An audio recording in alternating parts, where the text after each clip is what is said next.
आम्ही म्हणजे तुम्ही आम्ही सारे जना पोट आहे तोंड आहे जीव आहे सोस आहे चमचमीत गाण्याचा ते आम्ही सारे खवय्ये आम्ही सारे खवय्ये सारे खवय्ये आम्ही सारे खवय्ये एकमेका शिकविता नवे काही बनवावे किती किती चोचले ते जिभेचे हे पुरवावे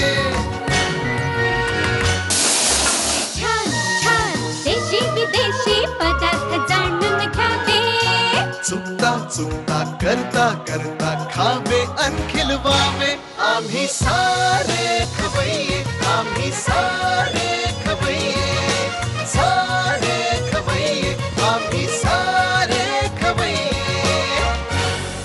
नमस्कार. आम्ही सारे खवय्ये जोडी तुझी माझी मध्ये मी मृणाल तुमचं सगळ्यांचं मनपूर्वक स्वागत करते. आपण कोल्हापुरात आहोत आणि आज आपण भेटणार आहोत एका अशा जोडीला जी आतापर्यंत भेटलेल्या सगळ्या जोड्यांपैकी सगळ्यात सिनियर जोडी असणार आहे. आजींचं वय आहे 81, आजोबांचं वय आहे 94 आणि असं असताना सुद्धा त्यांचा उत्साह इतका दांडगा आहे की जो एखाद्या तरुणाला सुद्धा लाजवेल. तेव्हा जाणून घेऊया त्यांच्या या उत्साहाबद्दल, त्यांच्या प्रदीर्घ अनुभवाबद्दल. त्यांच्याचकडून भेटूया सौ कमला मेहता आणि श्री मगनलाल मेहता यांना. नमस्कार. आम्ही सारे खवय्ये जोडी तुझी माझी मध्ये तुम्हा दोघांचंही खूप खूप स्वागत. तुम्हाला दोघांना मला सांगावं असं वाटतंय की आतापर्यंत आम्ही जोडी तुझी माझी मध्ये ज्या ज्या जोड्यांना भेटलो त्याच्यापैकी तुम्ही दोघंही सगळ्यात सिनियर कपल आहात. म्हणजे 60 वर्ष झाली आहेत तुमच्या लग्नाला. आजोबांचं वय 95. आता आजोबा तुम्हाला लागलं ना 95 लागलाच. हां. आणि आजींचंही 81 वय आहे. तर एवढा मोठा अनुभव आहे, एवढा काळ तुम्ही एकत्र घालवलाय. आम्हाला सगळ्यांना खूप ऐकायचं आहे तुमच्याकडून. सगळ्यात आधी तर मला हे सांगा की 60 वर्ष झाली आहेत तुमच्या एकत्र सहवासाला, कसं वाटतंय? चांगलं छान आहे, सुखी आहे. सुखी आहात? काय सांगाल आजींबद्दल? काय तिथं सहकार चांगलं आहे. सहकारामुळे आमचं काही ठरत नाही, चांगलं चाललंय. मुलंही चांगली आहेत, मुली चांगल्या आहेत, भाऊ चांगले आहेत, सर सुखी कुटुंब आहे आमचं. आजी तुम्ही काय सांगाल? तुम्हाला कसं वाटतंय? एवढी वर्ष झाली आहेत लग्नाला. छानच वाटतं. म्हणजे ऍडजस्ट होत गेलो आम्ही, त्यामुळे काही वाटत नाही. एकदा ऍडजस्ट व्हायचं ठरवलं की छान वाटतं, मग काही वाटत नाही. मला आता हे सांगा तुमचं लग्न जमलं कसं? कुठे भेटलात तुम्ही? आम्ही भेटलो नाही, अरेंज मॅरेज आहे आमचं. अरेंज मॅरेज आहे? हो. मग कुणाच्या मध्यस्थीने? माझे वडील जे म्हणतील ते आम्ही करत होतो, तयार व्हायचं आई वडिलांची आज्ञाप्रमाणे. कारण तसं आमच्या दोघात पुष्कळ अंतर आहे. मी शिकत होते, इंटरमध्ये होते आणि माझं लग्न झालं. आणि मग लग्न झालं, ठरलं, सगळं झालं. तुम्ही पहिल्यांदा कधी भेटलात? तुम्ही आजोबांना पहिल्यांदा कधी पाहिलं? ते बघायला आले होते ना मला. बघायला आले होते? ते काय आहे, आमचं बोर्डिंग होतं आमच्या घरात. हां. तिथे ते शिकत होते, तर माझा जन्मही झाला नव्हता. मला नाही कळलं काय. माझ्या घरामध्ये माझे वडील बोर्डिंग चालवत होते. बोर्डिंग चालवत होते? कारण काय आहे, पूर्वी आमच्या समाजामध्ये जैन लोकांना शिकायला कुणाला राहायला जागा नव्हती. ते माझे वडील चालवत होते. त्यात ही सगळे लोक शिकले. बोर्डिंगमध्ये 3 वर्ष होतो. आमचे वडील बोर्डिंग चालवत होतात. 3 वर्ष हायस्कूलचं एज्युकेशन माझं चांगलंही झालं. त्याच्यानंतर मुंबईला गेलो. मुंबईला जवळजवळ 33 वर्ष होतो. मग तुम्ही मूळच्या कुठल्या आजी? माझं माहेर सांगली. सांगलीचं? आमचं काय आहे, आयुष्य सगळं गुजरात इकडेच गेलेलं आहे. इकडे राहिलोच नाही आम्ही. म्हणजे मी लग्न होऊन गेले अहमदाबादला. लग्नाहून अहमदाबादला गेलात. पण जरा आपण लग्नाच्या आधीच्या दिवसांबद्दल बोलूया. तुम्ही सगळ्यात पहिल्यांदा जेव्हा आजोबांशी बोललात, आठवतंय काय बोललात? नाही, काही नाही. नाही आठवत? काय आहे, पूर्वी भेटणं हे काय प्रकारच नव्हता. उलट आमच्या समाजामध्ये गुजराती लोकांना कॉलेजमध्ये पाठवत नव्हते. मी वडिलांना सांगायची मी कशात भाग घेत नाही, काही करत नाही, मला कॉलेजला पाठवा. ते मग करता करताच लग्न झालं, संपलं. शिक्षणही झालं नाही. मग गुजरात म्हणजे गुजरात युनिव्हर्सिटी, ही इकडची शिवाजी युनिव्हर्सिटी, त्यामुळे माझं शिक्षणही झालं. असं झालं. लग्न झालं तो दिवस कसा होता? आजोबा तुम्ही सांगा, लग्नाचा दिवस कसा होता?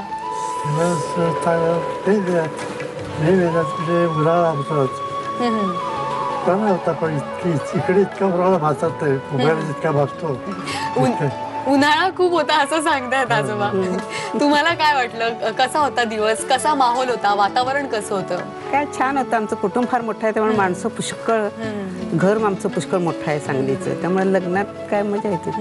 तुमच्याकडे खूप अशा हे असतात ना, रीतिरिवाज खूप असतात, संगीत वगैरे अशा पण आता नाही, पूर्वी नव्हतं. पूर्वी नव्हतं काही असं. नव्हतं. म्हणजे आताच आता हे सगळं जसं जसं सुधारणार आहे तसं हे संगीत रजनी निघाल्या. पूर्वी काही नव्हतं. पास झाल्यानंतर विजेच्या ऐवजी 2 वर्ष मुंबईला सर्व्हिस केली मिलमध्ये, नंतर भावनगरला 2 वर्ष सर्व्हिस केली, अहमदाबादला 14 वर्ष सर्व्हिस केली, नंतर पुन्हा मुंबईला आलो. तिथं 29 वर्ष राहील. तसं ती घराच्या बाहेरच आहे समज, घरात फार थोडा आली आणि कष्टात दिवस काढले, फार कष्टात दिवस काढले, फार गरिबीत दिवस काढले. नंतर अलीकडे मात्र ते घरं बदलली. चांगलं आता जॉब चांगला आहे, चांगला आहे, मुलगा चांगला कमावतोय. आता काही काळजी करायची, आता काळजी फक्त तब्येतीची. नाही नाही, त्याची काळजी. त्यावेळी तब्येत चांगली होती, त्यावेळी खायला नव्हतं. आता खायला पुष्कळ आहे, आता तब्येत खाऊ देत नाही, अशी स्थिती आहे. आजोबा, तुम्ही आता खाण्यापिण्याचं बोललात म्हणून मी विचारते, तुम्हाला खायला काय आवडतं? अगदी तिखट किंवा अगदी गोड. अगदी तिखट किंवा अगदी गोड असं मधलं आवडतं? आवडत नाही. मधलं नाही आवडत. मग आजींच्या हातची कुठली रेसिपी आवडते तुम्हाला? पालपुळे, तर बर्फी, बर्फी आवडते, ह्याची बाळाची बर्फी, माव्याची बर्फी आवडते. तुम्हाला माहितीये ना, आजी आता आज तुमच्यासाठी खास रेसिपीज करणार आहे. आजी, कोणत्या कोणत्या रेसिपीज करणार आहात तुम्ही? भाताचा ढोकळा करणार आहे. भाताचा ढोकळा आणि राबडी म्हणतो आम्ही त्याला. थंडीच्या दिवसात प्यायचं सकाळचं पेय आहे ते. तर मग सगळ्यात आधी तुम्ही कुठली डिश करणार? भाताचा ढोकळा करणार. भाताचा ढोकळा करणार. मग त्याचं साहित्य सांगता? ताकात भिजवलेला भात, चण्याचं पीठ, मिरची, कोथिंबीर, जिरे, आलं मिरचीची पावडर, हळद, मीठ, लाल मिरची, मोहरी, तीळ आणि तेल. साहित्य समजलंय. कृतीकडे जाणार आहोत, पण त्याआधी घेऊया एक छोटीशी विश्रांती. पाहत रहा आम्ही सारे खवय्ये, जोडी तुझी माझी. आम्ही सारे खवय्ये, आम्ही सारे खवय्ये. ब्रेक नंतर तुमचं स्वागत. आपण करतो भाताचा ढोकळा, पण त्याआधी आपण आजींशी थोड्या गप्पा मारूया. आजोबांचं आणि तुमचं नातं कसं आहे? छान आहे. छान आहे. कसे आहेत आजोबा? ऍडजस्टेबल आहे दोघंही एकमेकांना. मी बघते की आजोबांचं आता एवढं वय झालंय, पण आजी खूप सांभाळून घेतात त्यांचे पथ्य, त्यांना काय हवंय काय नको, त्यांच्या वेळा तुम्हाला खूप छान माहिती आहेत. बरं, आपण फोडणी करायला घ्यायची. हो. तेल तापलंय, आता आपण मोहरी घालूया आधी. मोहरीला घालू एवढी? भरपूर टाक. मला सांगा ना, जनरली ढोकळा हा बेसनाच्या पिठाचा म्हणजे बेसनाचा असतो. भाताचा ढोकळा पहिल्यांदाच ऐकते मी. हे तुम्ही कुठून शिकला? काय उरला भात तर काय करायचं, त्यातनंही काढलेली रेसिपी. छान आहे, पण वेगळी आहे काहीतरी. म्हणजे आम्ही जशा मुली आहोत आता, ज्या शिकतोय नवीनच पदार्थ करायला, ते एक वेगळी रेसिपी आमच्या खात्यात जमा झाली असं म्हणते. आता काय घालायचं? आता जिरे टाक, मिरची टाक, बस एवढी? बस बस. टाक, तीळ टाक, बघ बस एवढी. आणि मग ते भात जराशी हळद टाकून भात टाक, थोडीशी हळद टाक, बस. भात टाकून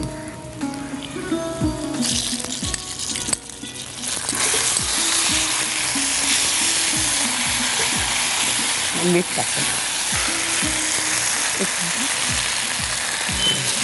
थोडी लाल मिरची.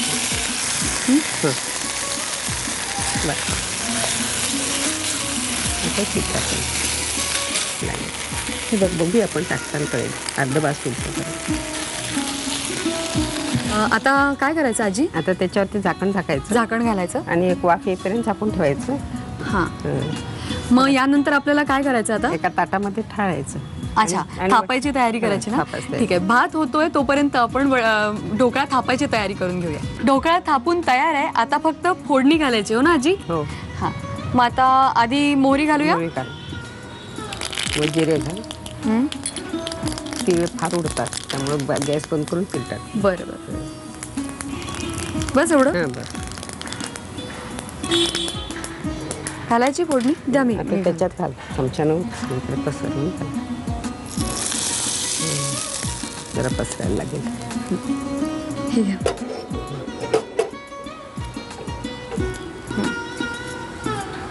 आता वरून कोथिंबीर ना. भाताचा ढोकळा तयार झालाय. तुम्हाला करून बघायचा आहे? मग साहित्य आणि कृती लिहून घ्या. भाताचा झुणका बनवण्यासाठी लागणारं साहित्य: ताकात भिजवलेला भात, मीठ, मिरची, कोथिंबीर, जिरं, हळद, आलं, हिरवी मिरची पेस्ट, मोहरी, तीळ आणि तेल. कृती: प्रथम कढईमध्ये तेल गरम करून त्यामध्ये जिरं, हिरवी मिरची, तीळ आणि हळद परतून घ्यावी. या मिश्रणात ताकात भिजवलेला भात, मीठ, तिखट, बेसन आणि आलं मिरचीची पेस्ट घालावी. वाफवून झाल्यानंतर हे मिश्रण एका ताटामध्ये थापून घ्यावं. तेलामध्ये जिरं मोहरीची फोडणी करून ती या मिश्रणावर घालून भाताचा ढोकळा तयार करावा. भाताचा ढोकळा तर तयार झालाय. आता आपण करणार आहोत राबडी. आजी राबडीच ना? हो, राबडी. मग थोडं मला राबडी म्हणजे मला रबडी ऐकून माहितीये की ती दुधाची घट्ट. नाही. काय फरक आहे? ही पाण्यापासून तयार केलेलं असते. याच्यात बाकीचा मसाला जो असतो ते थंडीच्या दिवसात खायला चांगला डिंकांबरोबर. अच्छा, म्हणजे ही ती राबडी नव्हे. राबडी बरं. नव्हे. मग मला साहित्य सांगता? गरम पाणी, डिंक, गूळ, खोबरं, खसखस, वेलची पूड, खारी पूड, सुंठ पूड, बदामाचे काप, पिपरामूळ, तूप. आजी मला हे सांगा, ही कसली पावडर म्हणालात तुम्ही? कसली? पिपरामूळ. ते पिपरामूळ म्हणजे काय असतं ते? कुठे ते एक मूळच असे गाठी असतात आणि त्या चेचायच्या आणि त्याची पावडर तयार करायची. मार्केटमध्ये पिपरामूळ असं नावाने सांगितलं तर मिळतं? मिळते, पावडर मिळते आणि असे गाठी पण मिळतात. गाठी पण मिळतात. स्पेशली गुजराती लोकांच्याकडे जास्ती बघायला पाहिजेत. साहित्य आपल्याला कळालंय. कृतीकडे आपण जाणार आहोत, पण त्याआधी घेऊया एक छोटीशी विश्रांती. पाहत रहा आम्ही सारे खवय्ये, जोडी तुझी माझी. आम्ही सारे खवय्ये, आम्ही सारे खवय्ये. ब्रेक नंतर तुमचं स्वागत. आपण करतो राबडी ना आजी? मग आता सुरू कसं करायचं? काय करायचं? तूप आधी टाक. तूप टाकायचं? सगळंच टाकून दे. सगळं टाकू ना आजी?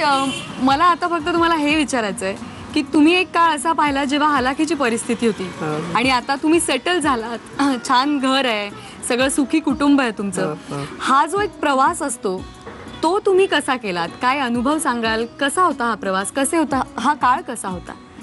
खडतर तरी असला तरी काही वाटलं नाही त्याच्यात करताना, कारण वय असलं असं की कष्ट करायची सवय होती ना, त्यामुळे काही वाटलं नाही आपण आपल्याकडे काही नाही. पण त्यावेळी महागाई नव्हती, त्यामुळे ते जेवढं मिळत होतं तेवढ्यात समाधान होतं.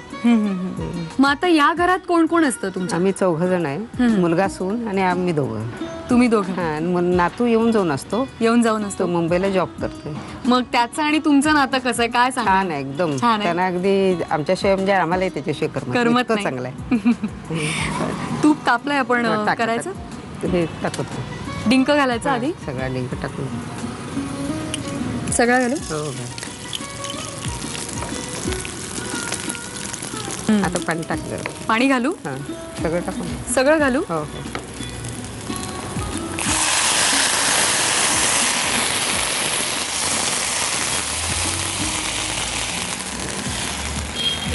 खारीक टाकून. आता खारीक टाकून. खारीक पूड ना सगळी घालायची? हो हो, सगळी. ते घट्ट असतं तरच चांगलं लागतं. गुळ.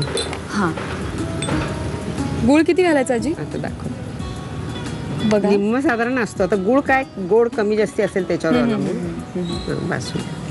खारीक पूड कशी घेतली तुम्ही? काय सांगाल? किती प्रमाण असं अंदाजे? साधारण निम्मी घ्यावी. ते गुळाचं तयार होईल ना त्याच्यात, कारण ते त्यानं घट्टपणा येतो. हो, गुळाने. खारकीच्या पुडीनं मग ते टेस्टी लागतं. जरा पातळ पानसट लागत नाही. आता खोबरं टाकून. खोबरं घालू? खोबरं हे कसं आहे आजी? कच्चं आहे खोबरं की तुम्ही भाजून घेतलं? नाही, कच्चंच खोबरं आहे. सगळं घालू बस. आता हे वेलदोड्याची पूड टाक, खसखस टाक, सगळं एक एक एक टाकायचं ओळीनं. बघा, बस. आणखी तो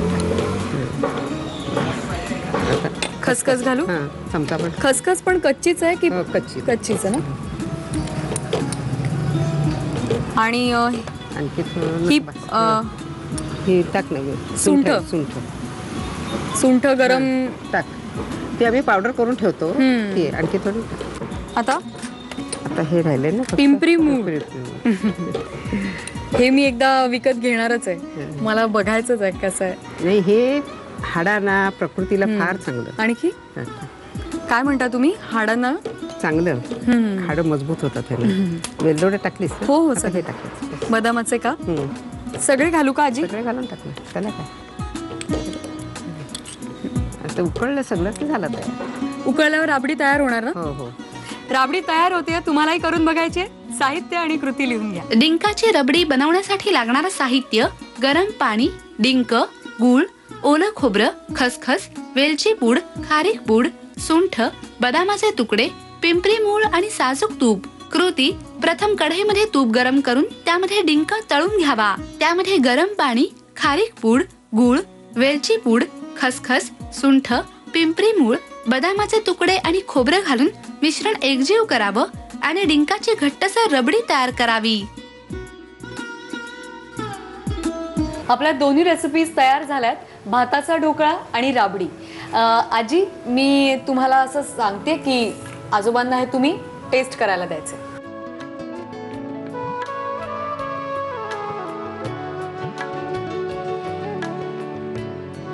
त्यांना आजोबा भेटलेला आवडत नाही. मग काय म्हणू तुम्हाला? बाबा काका बाबा आजोबा म्हणजे म्हातार झालोय. केस काय पांढरे झाले काय? नाही नाही, अजिबात नाही. तुम्ही आजही तसेच आहात जसे आधीपासून होता, तरुण. विचारतात कुणी कुणी माझी इंट्रोडक्शन करून देताना ही 94 years old. मी सांगतो चुकीचं आहे. I am 94 years young, not old. Correct आहे. नाही, खरंच आजोबा. पण मला सांगा आजोबा की अजूनही तुम्हाला काय करायची इच्छा आहे? आता काय करण्याची शक्ती नाही आहे. फक्त मी एवढंच पाहतोय की रुग्णसेवा करता आली तर करावी.